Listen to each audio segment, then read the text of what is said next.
الحمد لله الأول والآخر والظاهر والباطن خلق فسوى وقدر فهدى بيده ملكوت كل شيء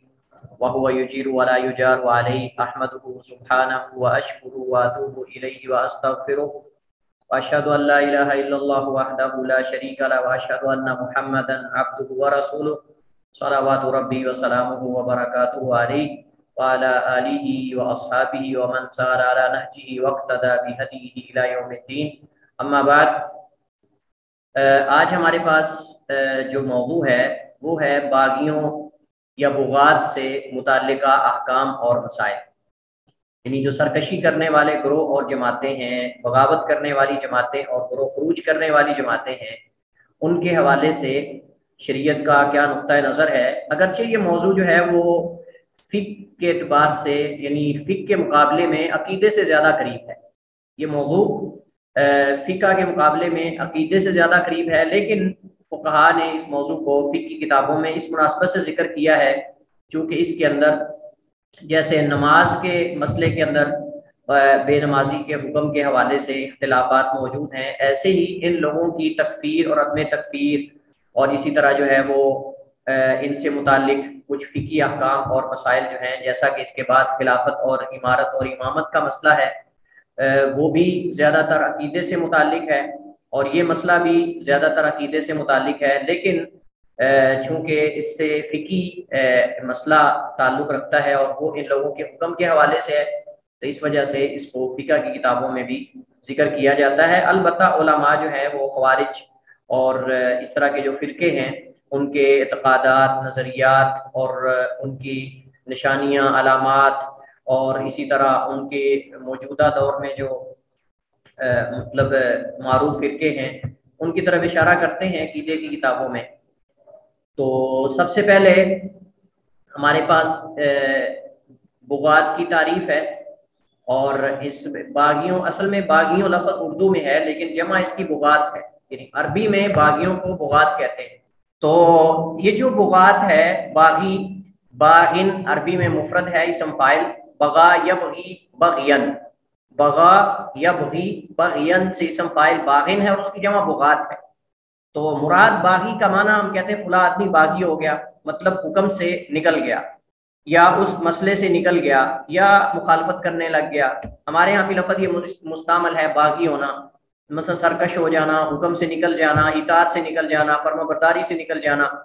بہت سارے والدین کہتے ہیں ہمارا بیٹا باغی ہو گیا ہے. باغی ہونے کا مطلب یہ ہے کہ وہ سرکشی پہ آمادہ ہو گیا ہے، اتر آیا ہے اور والدین کی احکامات سے نکل گیا ہے. تو یہ لفظ جو ہے وہ معروف اور مستعمل ہے ہماری زبان کے اندر بھی.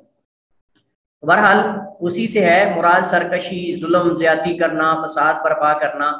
اصل حد سے نکل جانا. یہی اصل میں فسق بھی سے کہتے ہیں، بغاوت بھی کہتے ہیں. اصطلاح میں بغات یا باغیوں سے مراد مسلمانوں میں سے کسی ایک جماعت کا کسی باطل تعویل کے ذریعے، مسلمانوں میں سے، ہم نے یہ ذرا تعریف پہ غور کرتے جائیں، اس کے اندر کئی ایک احکام ہے. مسلمانوں میں سے مطلب یہ مسلمانوں میں سے جماعت نکلے گی تو اس کو ہم باغی کہیں گے، وگرنہ اگر کفار میں سے کوئی مسلمانوں کے مقابلے میں آتا ہے تو وہ حربی کہلائیں گے. ان کو جو ہے وہ باغی نہیں کہیں گے، ان کو حربی کہیں گے. اور حربیوں سے جنگ قتال جو ہے وہ واجب ہے، اور واجب یا بس اوقات جائز ہے.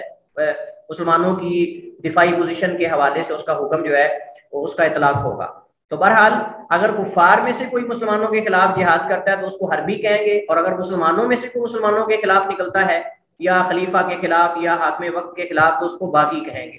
یا عموماً راستے لوٹنے والے جو ہوتے ہیں، ڈکیتی کرنے والے، ان کو بھی باغی کہا جاتا ہے اس مناسبت سے، جو کہ مسلمانوں کا قتل عام کرتے ہیں یا راستے لوٹتے ہیں، امن کو چیلنج کرتے ہیں ملک کے اور راستوں کے.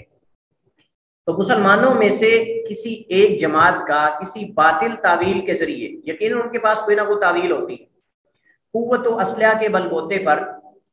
حاکم وقت کے خلاف نکلنا، حاکم وقت کے خلاف نکلنا. اب سائل کے ذہن میں یہ سوال اٹھتا ہے کہ جو راستے لوٹنے والے ہیں وہ حاکم وقت کے خلاف تو نہیں نکلے؟ تو بھائی حاکم وقت کے خلاف تو نہیں نکلے، لیکن حاکم وقت کے امن کو چیلنج تو کر رہے ہیں. وقت کے حکمران اور حاکم کے امن کو تو چیلنج کر رہے ہیں. ملک کے امن کو چیلنج کرنا، حکمران کو چیلنج کرنا ہے، حکومت کو چیلنج کرنا ہے. جب وہ راستہ لوٹیں گے اس کا مطلب یہ چیلنج ہے کھلا کہ ہم آپ کے ملک کے اندر آپ کے امن کو برباد کر رہے ہیں. اور لوگ جو ہے جب وہ راستہ لوٹیں گے تو لوگ حکمران کو کوسیں گے، حاکم کو کوسیں گے کہ دیکھیں آپ کی موجودگی کے اندر، آپ کی حکومت کے اندر راستے لوٹے جا رہے ہیں، راستے پر امن نہیں ہے، سفر پر امن طریقے سے نہیں کیا جا سکتا، عورت نکل نہیں سکتی، فلاں ہے، مختلف قسم کے ہیلے بہانے کیے جاتے ہیں۔ تو اس مناسبت سے یہ بھی گویا کہ ایک طرح کا حاکم وقت کے خلاف ہی نکلنا ہے۔ اسی طرح امام یا خلیفہ کے سامنے واجبات اور حقوق کی ادائیگی سے انکار کر دینا، یہ بھی ایک طرح کا خروج ہے، جیسا کہ حضرت ابوبکر رضی اللہ تعالیٰ عنہ کے دور خلافت میں مانعین زکوٰۃ نے زکوٰۃ دینے سے انکار کر دیا تھا، اور ان کے خلاف حضرت ابوبکر رضی اللہ تعالیٰ عنہ نے جہاد کیا تھا۔ تو یہ بھی ایک طرح کا خروج ہے، یعنی آپ سمجھیں کہ ولی امر اور حاکم وقت کی اطاعت سے نکلنا یہی خروج ہے اصل میں۔ اور مانعین زکوٰۃ جو تھے، زکوٰۃ دینے سے جنہوں نے انکار کیا تھا، وہ بھی اصل میں خلیفہ وقت کی اطاعت سے نکلے تھے، اور جو ان کے اوپر واجب تھا اس کو ادا کرنے سے انہوں نے انکار۔ اور تعویل کیا کر رہے تھے؟ تعویل یہ کر رہے تھے کہ یہ اللہ کے نبی علیہ السلام کے ساتھ خاص ہے،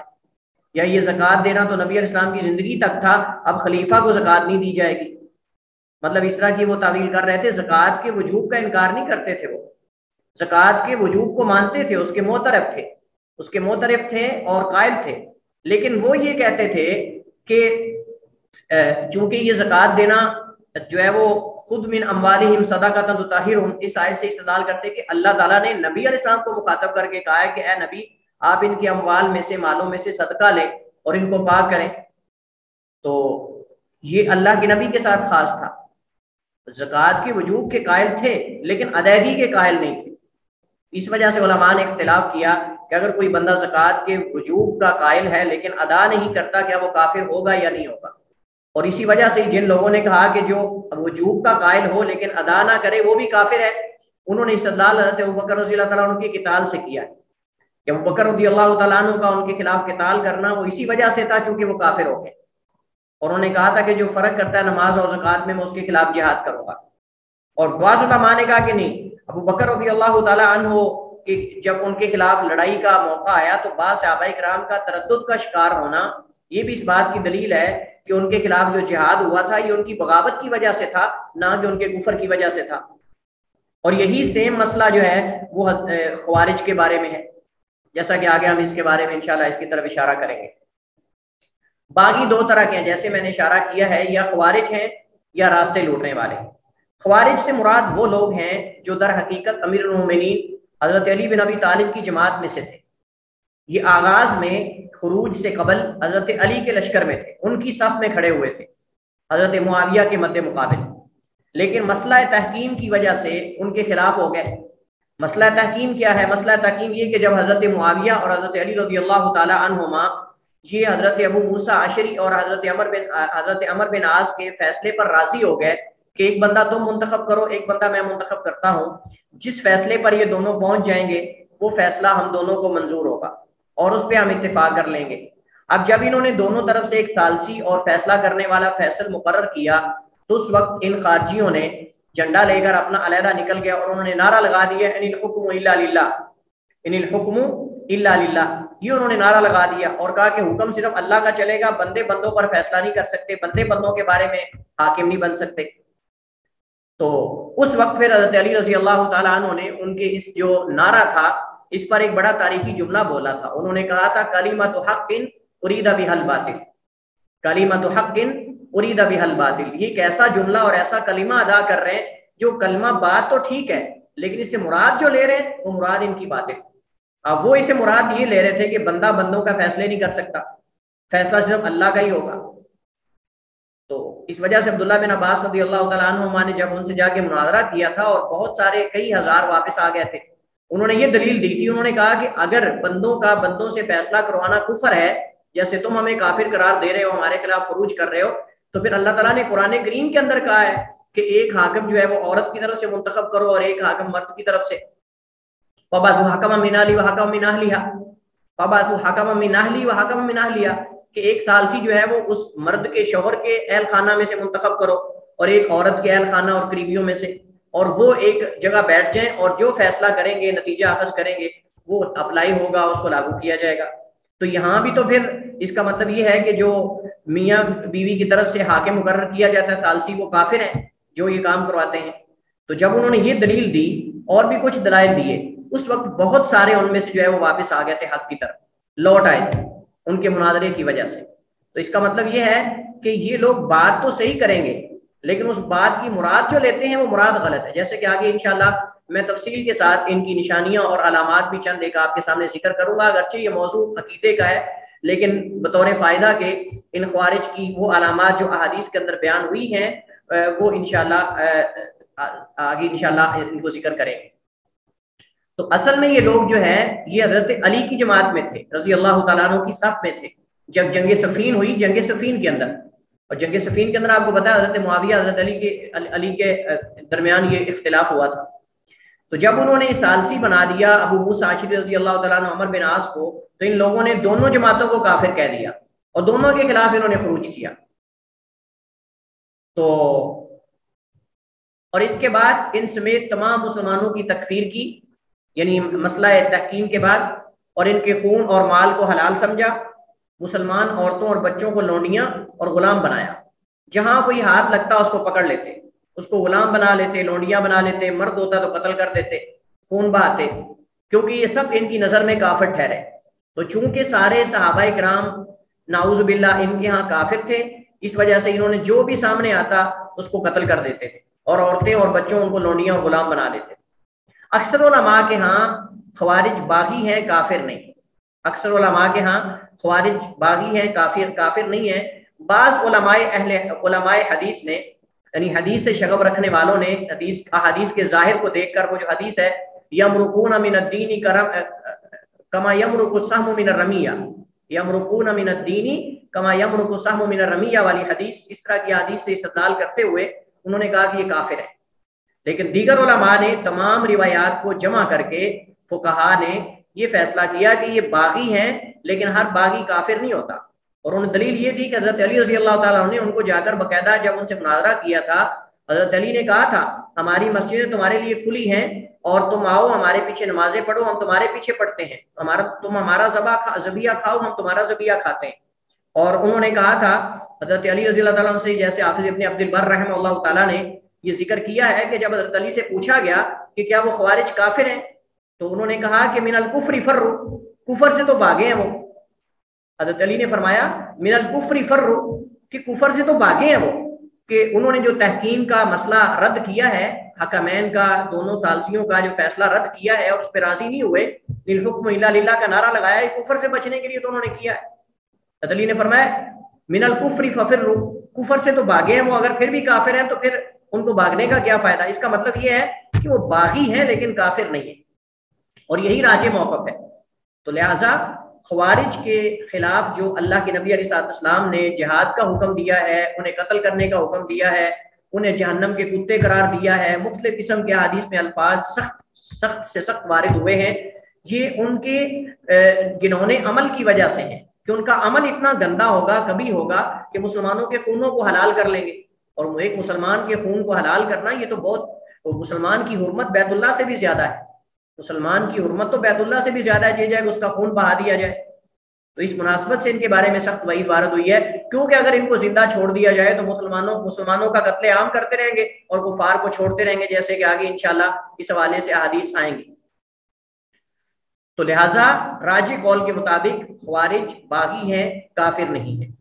احادیث میں ان کی چند صفات اور علامات بیان ہوئی ہیں، جن میں سے چند ایک مندرجہ ذیل ہے۔ سب سے پہلی کم عمر ہونا۔ نبی علیہ السلام کی مشہور حدیث آپ سنتے رہتے ہیں جو کہ صحیحین بخاری مسلم کے اندر موجود ہے، اللہ کے نبی نے فرمایا سفہاء الاحلام احداث الاسنان سفہاء الاحلام، کہ کم عمر ہوں گے، عمریں تھوڑی تھوڑی ہوں گی، تجربہ نہیں ہوگا، اور اسی طرح ان کے اندر تدبر اور یہ جو دانا لوگوں کی باتیں ہوتی ہیں وہ بھی نہیں ہوں گی، اس وجہ سے کم عمر ہوں گے، یعنی ان میں زیادہ تر نوجوان ہوں گے، بڑی عمر کے دانا اور تجربہ کار لوگ بہت کم ہوں گے۔ اور آپ جانتے ہیں کہ جب تجربہ کار لوگ کم ہوتے ہیں اس وقت فتنہ اور فساد واقع ہوتا ہے، برپا ہوتا ہے۔ جب سارے نوجوان اکٹھے ہو جائیں، جب سارے تھوڑی عمروں والے اکٹھے ہو جائیں، کوئی نہ کوئی، جس کو کہتے ہیں نا، کوئی نہ کوئی گیم ڈالتے ہیں، کوئی نہ کوئی کام نتیجہ غلط ہی سامنے آتا ہے، کیونکہ ایک آدھا آدمی اگر دانا بڑی عمر کا ہو اس سے مشورہ لینا چاہیے، اس سے پوچھنا چاہیے جو ان ساری زندگی کے مراحل سے گزر چکا ہوتا ہے، ان سارے فتنوں کا سامنا کر چکا ہوتا ہے، اس سے پوچھنا چاہیے کہ بھائی ہم خروج کرنا چاہتے ہیں حاکم وقت کے خلاف، یہاں کرنا چاہیے کہ نہیں کرنا چاہیے؟ اور اس وجہ سے آپ دیکھیں دور حاضر میں جتنے لوگ بھی حکومتوں کے خلاف اٹھنے والے ہیں وہ سارے نوجوان ہوتے ہیں۔ آپ داعش کو دیکھ لیں، آپ اس طرح کی جتنی جماعتیں ہیں، مطلب عراق کے اندر، سیریا، شام کے اندر، آپ دیکھ لیں آپ کو ان کے اندر کوئی سمجھدار سلجھا ہوا آدمی، کوئی پڑھا لکھا آدمی، کوئی بڑی عمر کا آدمی نظر نہیں آئے گا۔ پڑھے لکھے تو ہوتے ہیں، مطلب دانا آدمی، کوئی بڑی عمر کا تجربہ کار آدمی ان کے اندر آپ کو نظر نہیں آئے گا۔ سارے نوجوان اکٹھے ہوتے ہیں، تو ان کے اندر آپ کو اکثر نوجوان نظر آئیں گے، بڑی عمر کے دانا اور تجربہ کار جو زندگی کے مختلف مراحل اور فتنوں کو دیکھ چکے ہوتے ہیں، وہ ان کے اندر نہیں ہوتے کہ جو ان کو اچھا مشورہ دے سکیں۔ اور آپ جانتے ہیں کہ نوجوانوں کے اندر جلد بازی ہوتی ہے، خون جوش مار رہا ہوتا ہے، اس وجہ سے وہ بس کہتے ہیں ایک دن کے اندر سب ایسی کی تیسی ہو جانی چاہیے، اور ایک دن کے اندر نظام خلافت آ جانا چاہیے، ایک دن کے اندر نظام خلافت آ جانا چاہیے۔ جلد بازی، بے وقوفی اور کم عقلی یہ دوسری علامت ہے، جس کو حدیث کے اندر اللہ کے نبی نے فرمایا سفہاء الاحلام، پہلے فرمایا احداث الاسنان، پھر فرمایا سفہاء الاحلام، بے وقوف ہو گئے، عقل سے بہت کم کام لیں گے۔ دوسرے لفظوں میں آپ یہ کہہ سکتے ہیں عقل سے پیدل ہوں گے، عقل سے پیدل ہوں گے، یعنی اکثر کام جلد بازی میں بغیر غور و فکر کے سر انجام دیں۔ اب آپ دیکھ لیں سوریا اور شام کے اندر ان کی خروج کی وجہ سے، حکومت کے خلاف نکلنے کی وجہ سے، اب وہ تو 5 10 20 40 50 60 200 جتنے ہیں وہ تو نکل جاتے ہیں، باہر چھپ جاتے ہیں غاروں میں، پہاڑوں میں، چوٹیوں میں، اور پھر وہاں کے جو محلے کے لوگ ہیں، وہاں کے جو باسی ہیں، وہاں کے جو رہائش پذیر لوگ ہوتے ہیں بیچارے، ان پر بم باری کی جاتی ہے،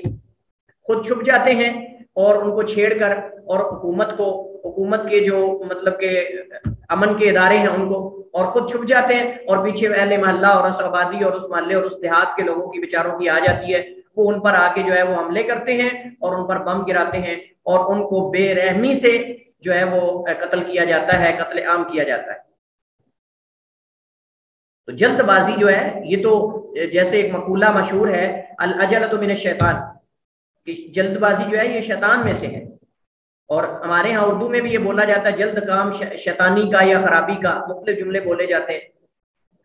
اور عموماً ایسا ہوتا ہے کہ جب انسان جلدی کرتا ہے جلد بازی سے بغیر تدبر کے، اس کا مطلب یہ نہیں کہ ہمیں جلدی نہیں کرنی چاہیے، ہاں نیکی کے کاموں میں ہمیں سبقت لے جانی چاہیے، وسارعوا الی مغفرۃ من ربکم، اپنے رب کی مغفرت اور بخشش کی طرف جلدی کرو، السابقون السابقون اولئک المقربون۔ یہاں بھی تو اس کا مطلب یہ ہرگز نہیں کہ ہر جگہ جلد بازی جو ہے مطلب جلدی کرنا یہ قابل ملامت ہے، قابل مذمت ہے، نہیں، لیکن زندگی کے اہم معاملات کے اندر، اہم کاموں کے اندر بغیر سوچے سمجھے جلد بازی کر کے کوئی سٹیپ لینا یا کوئی پیش رفت کرنا یا قدم اٹھانا یہ ہمیشہ ندامت کا ذریعہ بنتا ہے۔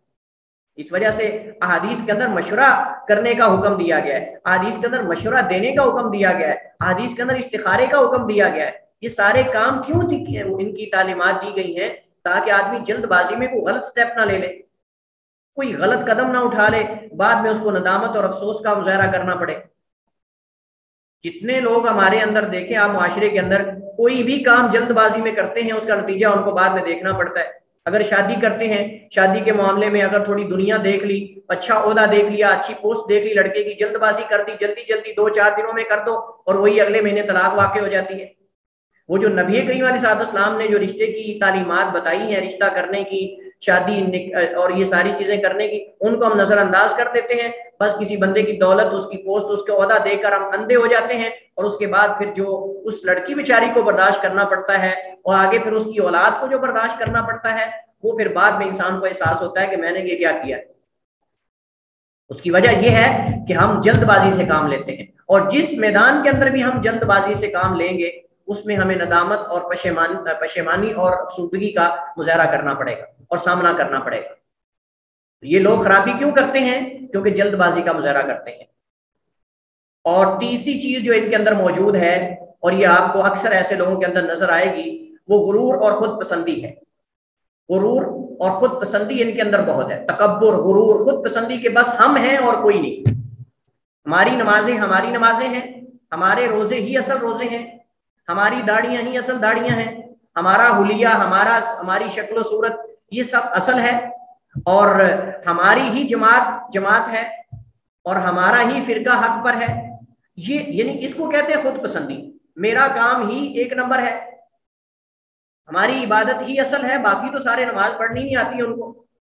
میں ہی صحیح پڑھتا ہوں، میں ہی صحیح شریعت پہ عمل کر رہا ہوں، جیسے میں کر رہا ہوں ویسے کرنا ہوگا وگرنہ کافر ہو، جیسے ہم کر رہے ہیں ہمارے امیر صاحب کہہ رہے ہیں ہماری جماعت کہہ رہی ویسے ہی ہے وگرنہ کافر ہو۔ تو یہی تو چیز ہے۔ اسی وجہ سے اپنے کارناموں پہ فخر و غرور کرنے والے ہوں گے، عالم ہونے کا دعویٰ کریں گے اور عالم ہوں گے نہیں، عالم ہونے کا دعویٰ تو کریں گے لیکن عالم ہوں گے نہیں، علماء کی شکل اختیار کریں گے، علماء کی طرح کا لباس پہنیں گے، کوشش کریں گے ان کی طرح بننے کی، لیکن اصل میں علماء ہوں گے نہیں، کیونکہ ان کی مجبوری ہے، اگر یہ جھوٹا لبادہ نہیں اوڑھیں گے تو لوگ ان کے شکنجے کے اندر کیسے آئیں گے، لوگ ان کے ہتھ کنڈوں کے اندر کیسے آئیں گے اگر وہ کیفیت اپنی الگ بنا لیں۔ لہٰذا وہ علماء کا لبادہ اوڑھ کے فتوے جاری کرتے ہیں، علماء سے آگے نکلنے کی کوشش کریں گے، علماء سے رہنمائی لیے بغیر بلا تجربہ اور تحمل بڑے بڑے معاملات میں کود پڑے۔ ہاں البتہ اگر آپ کوئی ایسا سٹیپ لینا چاہتے ہیں، کوئی بڑا کام کرنا چاہتے ہیں تو علماء سے، فقہاء سے، جن کی زندگیاں علم کے اندر، کتاب و سنت کے اندر گزر چکی پڑھتے پڑھاتے ہوئے، ان سے جا کر مشورہ تو لیں کہ آپ یہ کام کرنا چاہتے ہیں، آیا شریعت اس کی اجازت دیتی ہے؟ کیا شریعت کے اندر اس کے بارے میں گنجائش ہے؟ لیکن اس کا ہرگز یہ مطلب نہیں کہ تم خود اپنے آپ کو عالم سمجھ کر خود ہی فتویٰ لگاؤ اور خود ہی جو ہے وہ جا کے تم اس بندے کو قتل کر دو، ایسا نہیں ہوتا۔ شریعت کے اندر بھی ایک سٹیپ ہے، علماء ہیں وہ فتویٰ دیں گے، قاضی ہے وہ فیصلہ کرے گا، حاکم ہے وہ قوت دے گا، اور اس قوت کے بل بوتے پر جو ہے وہ حدود کا نفاذ ہوگا اور یہ ساری چیزوں کا نفاذ ہوگا۔ لہٰذا علماء سے رہنمائی نہ لی جائے، خود بندہ عالم نہ ہو، تجربہ نہ ہو، تحمل نہ ہو، صبر نہ ہو، اور معاملات میں سیدھا بس کود پڑے، ایک دن کے اندر بس اسلام کو نافذ کر دینا ہے، ایک دن کے اندر بس خلافت کا نظام لے آنا ہے، اور یہ سارے جو حکمران نعوذ باللہ جیسے کہا جاتا ہے یہ سارے حاکم وقت اس وقت اسلامی ریاستوں کے جو حکمران ہیں یہ سارے تو کافر ہو چکے ہیں، ساری جو پارلیمنٹ جو بھی جس کے اندر سارے کافر ہیں، لہذا نکل پڑو ایک دم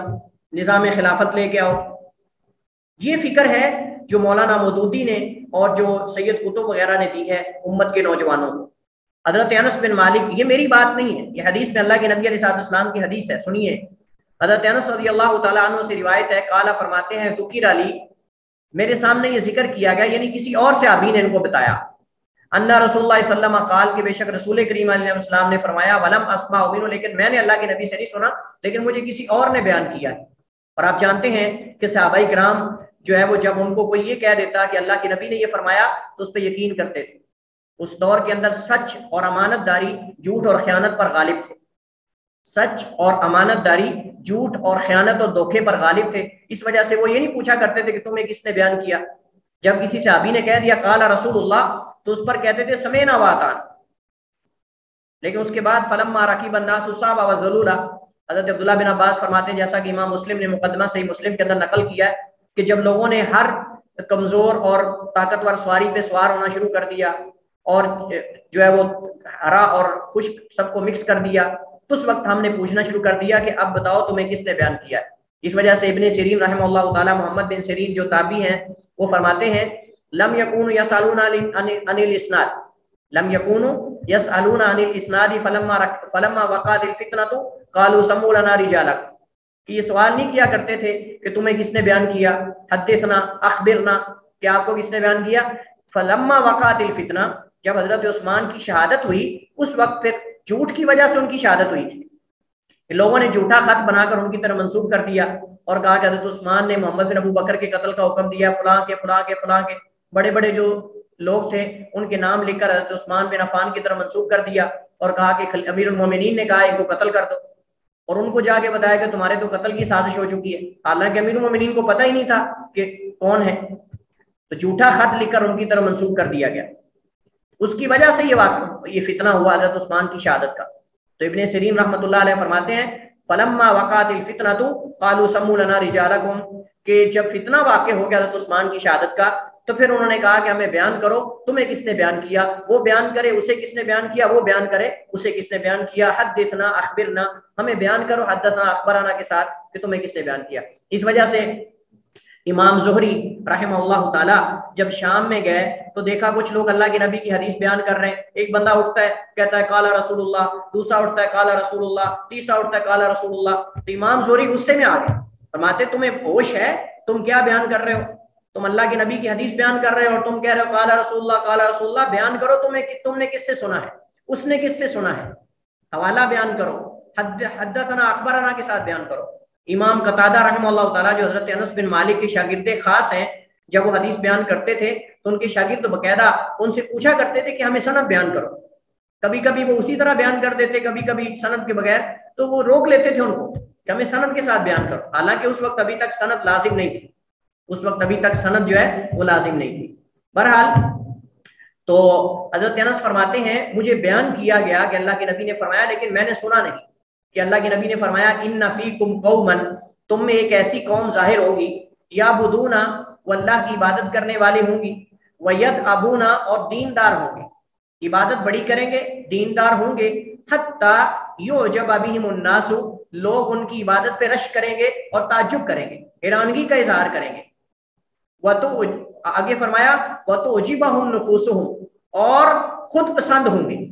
ان کو اپنے نفس بڑے پسند ہوں گے. یہ ہوتی خود پسندی، حدیث کے اندر باقاعدہ موجود ہے. وَتُعْجِبَهُمْ نُفُوسُهُمْ، اور ان کو تعجب میں ڈال دیں گے ان کے نفوس، یعنی ان کے نفس اپنے آپ میں خود پسندی کے شکار ہو جائیں گے. یمرقون من الدین، وہ دین سے ایسے تیزی سے نکل جائیں گے، مروق السہم من الرمیہ، جیسے تیر اپنے ہدف اور نشانے سے نکل جاتا ہے، جیسے تیر اپنے ہدف اور نشانے سے اور اپنے شکار سے بالکل صاف اور بغیر نشان لگے نکل جاتا ہے. کیونکہ نہ وہ نشانے پہ لگے، نہ وہ شکار پہ لگے، اور نہ اس کے ساتھ کوئی خون ہو یا اس کے ساتھ کوئی علامت ہو اس شکار کو لگنے کی. تو یہ بھی ایسے ہی دین کے اندر سے نکل جائیں گے، یعنی بظاہر عبادات کرتے ہوں گے، آپ کو شکل و صورت کیفیت ان کی سب کچھ وہ مسلمانوں والی نظر آئے گی اور مومنوں والی نظر آئے گی، لیکن حقیقت میں وہ فاسق ہوں گے اور مسلمانوں کے خلاف جو ہے وہ خروج کرنے والے ہوں گے، حاکم وقت کے خلاف خروج کرنے والے ہوں گے. خوب عبادت کرنے والے ہوں گے، یہ بھی ان کی علامت ہے، اور ان کی عبادت پر تمہیں رشک ہوگا، تم حیران ہو جاؤ گے. یہی چیز انہیں غرور اور خود پسندی میں ڈال دے گی، چونکہ ان کی عبادت بہت اچھی ہوگی، خوب جو ہے وہ نمائش کر کے عبادت کی پڑھیں گے، عبادت کریں گے. قرآن پڑھیں گے تو بڑا خوبصورت کر کے پڑھیں گے، قیام کریں گے تو انتہائی خوبصورت انداز میں لمبا قیام کریں گے، لیکن یہی چیز ان کو غرور میں مبتلا کر دے گی، یہی چیز انہیں خود پسندی میں ڈال دے گی. حتیٰ کہ رسول کریم علیہ السلام نے صحابہ کو فرمایا، اب تصور کریں ہماری باتیں تو کہاں، صحابہ اکرام کی عبادت کو بھی اللہ کے نبی نے فرمایا یحقر احدکم صلاتہ مع صلاتہم وصیامہ مع صیامہم، کہ تم ان کی نمازوں کے مقابلے میں اپنی نمازوں کو معمولی سمجھو گے، حقیر سمجھو گے، یعنی تم سمجھو گے ہم تو کچھ بھی نہیں ان کے مقابلے میں. جب ان کی نمازوں کو دیکھو گے، جب ان کے روزوں کو دیکھو گے، جب ان کی قرآن کی تلاوت سنو گے، تم کہو گے ہم کہاں اور یہ کہاں، ہم تو بہت نیچے ہیں ان کے. یعنی صحابہ کو اللہ کے نبی یہ فرما رہے ہیں کہ تم اپنی باتوں کو ان کے مقابلے میں حقیر سمجھو گے. تو ہماری کیفیت کیا ہوگی آج کل ہمارے زمانے کے اندر، یعنی ہم تو اس کے مقابلے میں پھر کچھ بھی نہیں ہے. تو فرمایا یحقر احدکم صلاتہ مع صلاتہم، حقیر سمجھے گا، کم تر سمجھے گا تم میں سے کوئی ایک اپنی نماز کو ان کی نمازوں کے ساتھ اور اپنے روزے کو ان کے روزوں کے ساتھ. اور یہ صحیح بخاری اور صحیح مسلم کی حدیث ہے. پانچویں نشانی اور علامت جو احادیث میں بیان ہوئی ہے وہ ہے قرآن کریم کی آیات سے غلط استدلال کرنا. یعنی قرآنی آیات صحیح پڑھیں گے لیکن جو ان سے استدلال کریں گے وہ غلط کریں گے. اور وہ جو میں نے آپ کے سامنے حضرت علی رضی اللہ تعالیٰ عنہ کی بات کی تھی کہ انہوں نے کہا کلمۃ حق ارید بها الباطل، قرآن کی آیت سے استدلال کرتے تھے وہ کہ ان الحکم الا للہ، ان الحکم الا للہ، باقاعدہ انہیں اپنے جھنڈے پر لکھا ہوا تھا ان الحکم الا للہ، کہ حکم صرف اللہ کا ہے. بات تو بڑی اچھی ہے لیکن استدلال غلط کر رہے ہیں. یعنی قرآن کریم کو پڑھیں گے پر بغیر علم و فکر اور آیات کو غیر مناسب مقامات پہ فٹ کرنے کی کوشش کریں. حدیث میں ہے، صحیح مسلم کی حدیث، اللہ کے نبی نے فرمایا یقرؤون القرآن یحسبون انہ لہو، بڑی بڑی اہم حدیث ہے اور واضح جو ہے وہ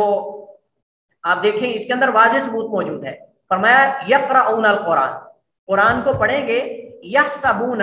وہ یہ گمان کرتے ہوں گے، انہ لہم، کہ یہ ساری آیات ان کی تائید کر رہی ہیں،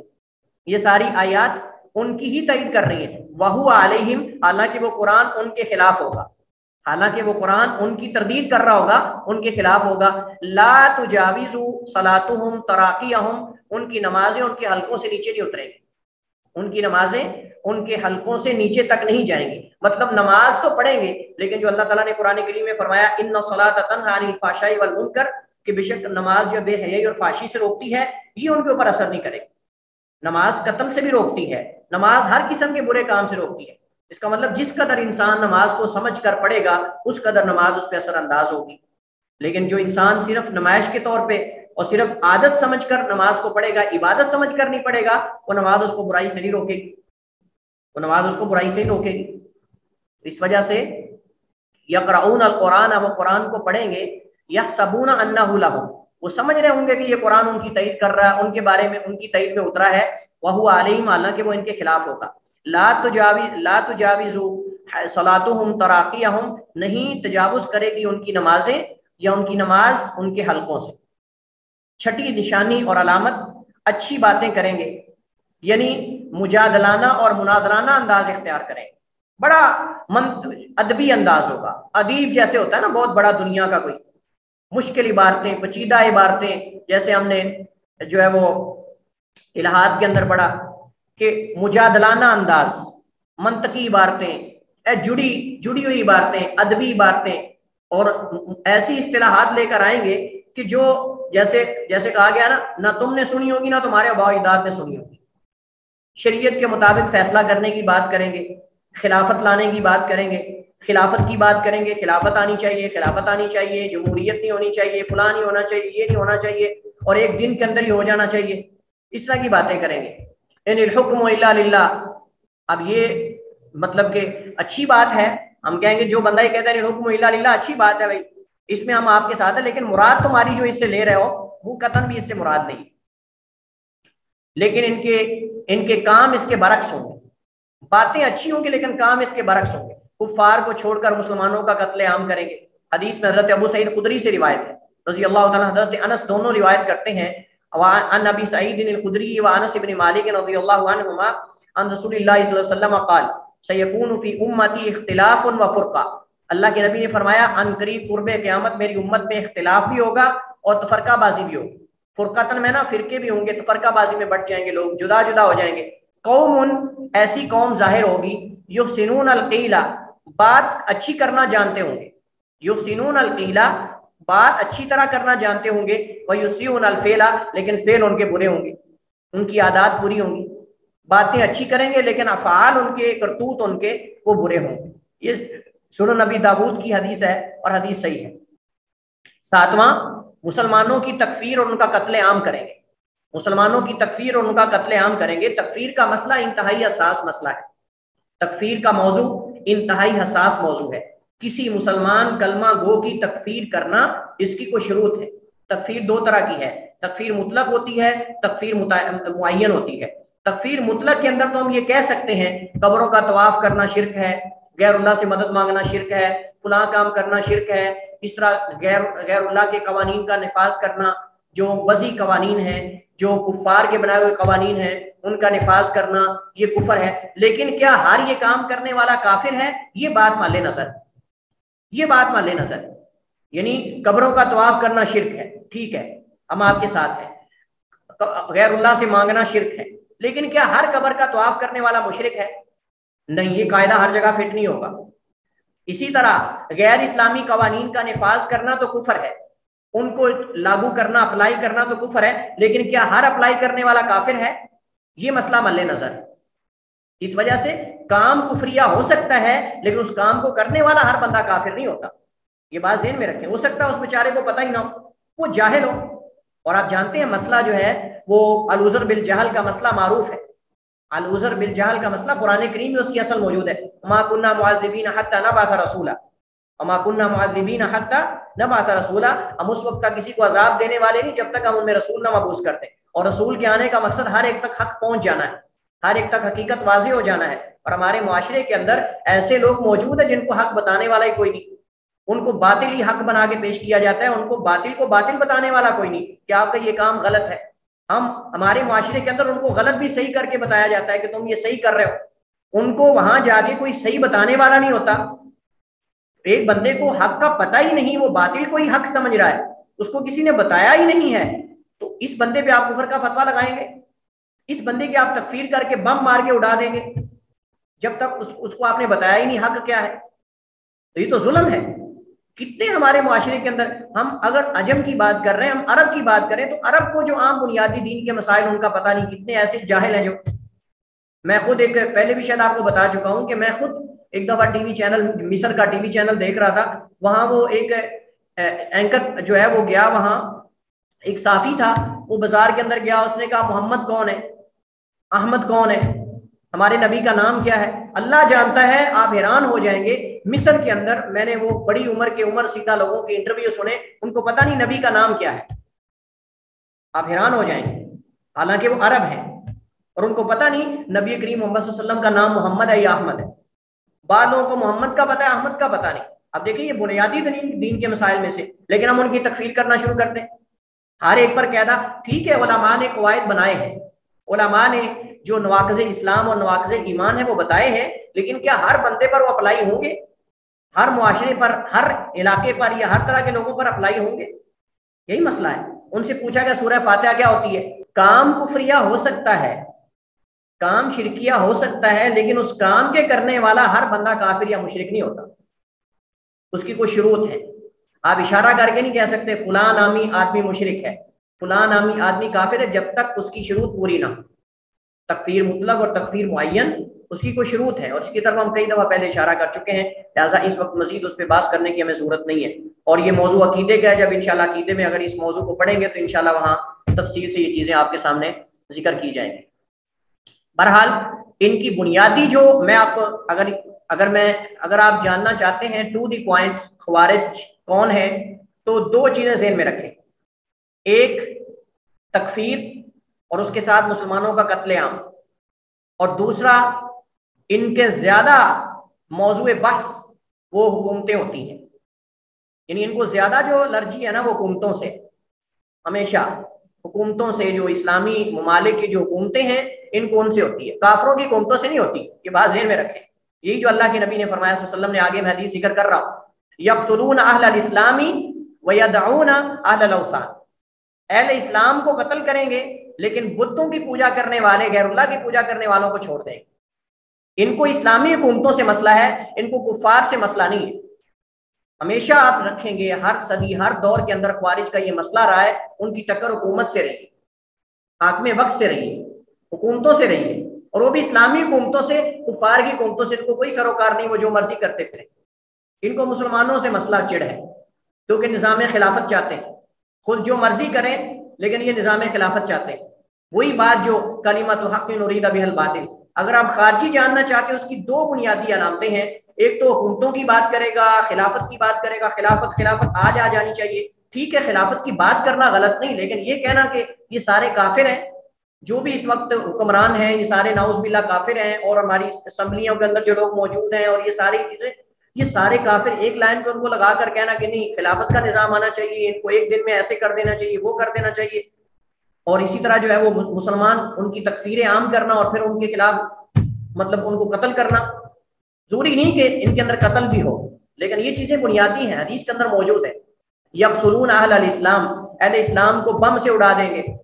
مسلمانوں کو، بچوں کو، چھوٹے چھوٹے بچوں کو، معصوم بچوں کو، ان کا قتل کریں گے، خود نہیں تو کروائیں گے۔ وَيَدَعُونَ أَهْلَ الْأَوْثَانِ، لیکن جو اہل اوثان یعنی غیر اللہ کی پوجا کرنے والے ہیں، تھانوں کی، بتوں کی، مختلف چیزوں کی، ان کو چھوڑ دیں گے۔ اور یہ صحیح بخاری اور مسلم کی حدیث ہے۔ ان کے یہاں مسلمانوں کا قتل عام کرنے کی وجہ تکفیر ہے کہ ہر ایک کی تکفیر کرتے ہیں اور تکفیر کے بعد قتل کر دیتے ہیں۔ کافر ہیں ان کے یہاں تو قتل کرتے ہیں نا، اگر کافر نہ ہو تو قتل نہ کریں۔ نمبر 8، ہر زمانے میں ان کی مخصوص علامت ہوگی، ہر زمانے میں ان کی کوئی نہ کوئی علامت ہوگی جس سے پہچانے جاتے ہوں گے، اور مختلف ہو سکتی ہے، جھنڈا ہو سکتا ہے، لباس ہو سکتا ہے، شکل و صورت ہو سکتی ہے۔ حضرت علی کے زمانے میں ان کی علامت سر منڈوانا تھا، حضرت علی کے زمانے میں اللہ کے نبی نے جیسے پیشین گوئی کی تھی، ان کی علامت سر منڈوانا تھا، تو سر منڈواتے ہوں گے۔ یہ ان کی علامت ہے۔ اس وجہ سے بہت سارے ہم میں سے ہمارے مسلمان بھائی بیچارے جو حدیث کو پڑھتے ہیں لیکن تدبر کے ساتھ نہیں پڑھتے، وہ کہتے ہیں حدیث میں تو سر منڈوانے کی علامت ہے، لہذا فلاں فرقہ تو تم کہتے ہو خارجی ہے، لیکن وہ تو ساری نہیں منڈواتے۔ بھائی آپ کو کس نے کہا کہ اللہ کے نبی نے یہ کہا ہے کہ ہر دور کے اندر سر منڈواتے ہوں گے؟ ان کے ہر زمانے کے اندر، ہر دور کے اندر علامات مختلف ہوں گی، لیکن دوسرے لوگوں سے نمایاں ہوں۔ وہ کسی بھی چیز کے اندر ہو سکتے ہیں، جھنڈے کے اندر ہو سکتے ہیں، لباس کے اندر ہو سکتے ہیں، شکل و صورت کے اندر ہو سکتے ہیں، دعوے کے اندر ہو سکتے ہیں، کسی بھی چیز کے اندر ہو سکتے ہیں۔ لیکن یہ اللہ کے نبی نے جو سر منڈوانے کی علامت بتائی ہے، یہ آپ نے اپنے زمانے کی بات کی ہے، یہ آپ نے اپنے زمانے کی بات کی ہے، اور واقعہ نہیں حضرت علی کے دور کے اندر باقاعدہ یہ سارے سر منڈواتے تھے، سر منڈوانے کی علامت ان کے یہاں خاص ہے۔ لیکن اگر کوئی بندہ کہے کہ آج کل تو منڈواتے نہیں، تو اس کا مطلب یہ ہے کہ آج کل وہ مطلب خارجی نہیں ہے، تو نہیں، ایسی بات نہیں ہے۔ باقی نشانیوں کو دیکھ کر ہم ایک نشانی دیکھ کر ہم فیصلہ نہیں کریں گے، ایک اس میں سے علامات میں سے، حدیث میں بیان کردہ علامات میں سے ہم ایک چیز کو لے کر کسی پہ خارجی کا فتویٰ نہیں لگائیں گے، یہ بات ذہن میں رکھ لیں۔ اور دوسری بات یہ کہ ہم میں سے کوئی طالب علم عام بندہ نہیں لگائے گا، یہ علماء کا کام ہے۔ یعنی ہر بندہ اٹھ کے کہے کہ نہیں فلاں خارجی ہے، فلاں خارجی، فلاں خارجی ہے، اس کے لیے علماء کا یہ کام ہے۔ علماء ان احادیث کو سامنے رکھ کے ان کے معاملات کو، ان کے نظریات اور عقائد کو سامنے رکھ کے فیصلہ کریں گے آیا یہ جماعت خارجیوں کی ہے یا نہیں۔ ہمارے تو اللہ معاف کرے ہر بندہ ہی مفتی ہے، فیس بک پہ آپ چلے جائیں تو فیس بک پہ آپ کو فیس بک کی مفتی نظر آئیں گے، سوشل میڈیا پہ آپ چلے جائیں تو آپ کو جو ہے وہ الیکٹرانک میڈیا دیکھیں تو وہاں آپ کو مفتی نظر آئیں گے، پرنٹ میڈیا دیکھیں تو وہاں آپ کو جو ہے وہ مفتی نظر آئیں گے، آپ کو ہر جگہ مفتی مفتی نظر آئیں گے۔ یہ علماء کا، اور ایسے علماء جن کی زندگیاں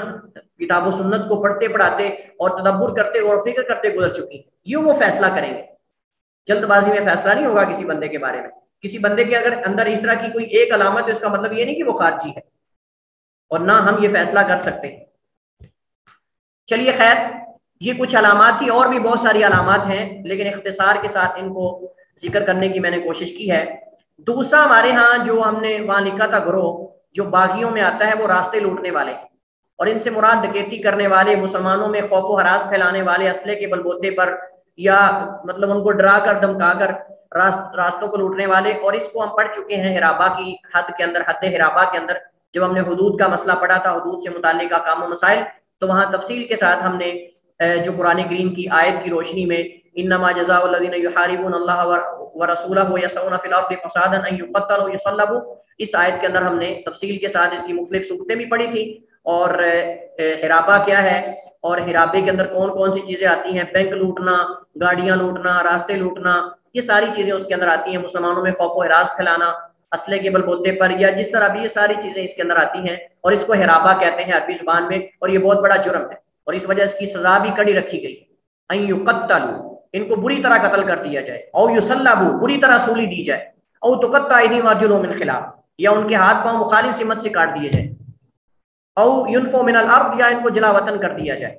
یہ ہاتھ میں وقت جو ہے ان کے لیے جو مناسب سزا دیکھے گا وہ تجویز کرے گا، اور اس کے بعد جو ہے وہ جو ادارے ہیں وہ اس کو اپلائی کریں گے اور اس کو عمل درآمد کریں گے اس پر۔ تو یہ تھے، مزید اس حوالے سے کافی سارے مسائل ہیں بغاوت، باغیوں سے متعلق، بغاوت سے متعلق، انشاءاللہ ان کو ہم اگلے لیکچر میں کریں گے۔ فی الحال اسی پہ ہم اکتفا کرتے ہیں۔ واللہ تعالی اعلم واحکم، وصلی اللہ وسلم علی نبینا محمد وعلی آلہ وصحبہ وسلم۔